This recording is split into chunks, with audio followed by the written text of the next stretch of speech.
This is our second installment on the reflections on the 7 last words of Jesus. And just to remember that we're reflecting on the 7 last words that Jesus spoke before he left, before he died, descended into hell, rose again.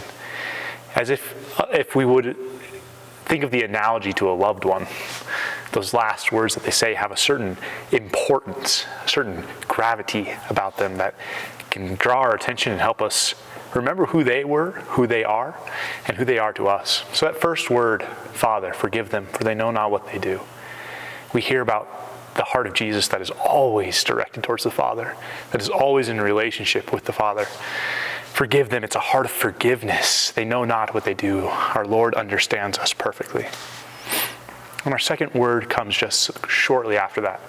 And it reveals to us that the heart of Jesus is a heart that listens attentively and is eager to come to our aid.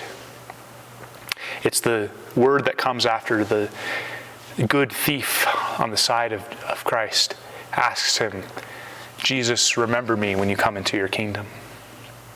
Jesus had been listening attentively to the dialogue that was happening between the good thief and what we call the bad thief. And as soon as the good thief, who tradition names Saint Dismas, as soon as he says, Jesus, remember me when you come into your kingdom, as soon as he makes that surrender of his will, Jesus answers immediately. It's our second word. Truly, I say to you, today you will be with me in paradise. The Lord has given everything already. He is there pouring himself out on the cross. Literally, his blood is seeping from his body. He has given everything of himself to us while we are still sinners.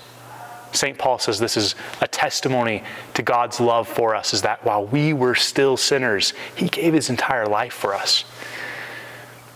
He has given us everything, and then he waits for the response. He waits for the response. Will you accept the gift? Will you let me do for you what you cannot do for yourself? And St. Dismas recognizes that. As he's hanging on the cross, he recognizes, I cannot take myself down from the cross.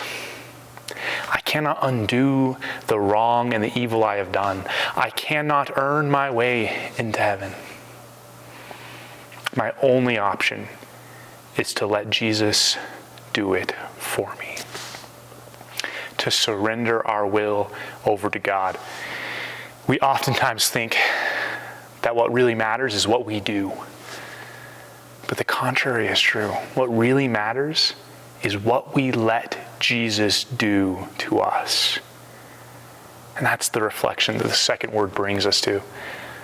To really let Jesus do what we cannot. During this time of pandemic, our limits are so obvious. Jesus, I can't do X, Y, or Z. I can't provide for my family. I can't stand this person that's living in my house anymore. I can't love them. I can't share. I can't be generous. I can't be holy. I can't avoid substances or addictions or things of that nature. All these limits are so obvious to us. Well, those limits become the perfect opportunity to turn to Jesus and say, Jesus, I can't do it. And then allow Jesus, who is eagerly waiting for us, to allow him to work on our hearts. Let him come in. Let him cultivate the soil of our heart and transform us into the men and women we are created to be. God bless you all.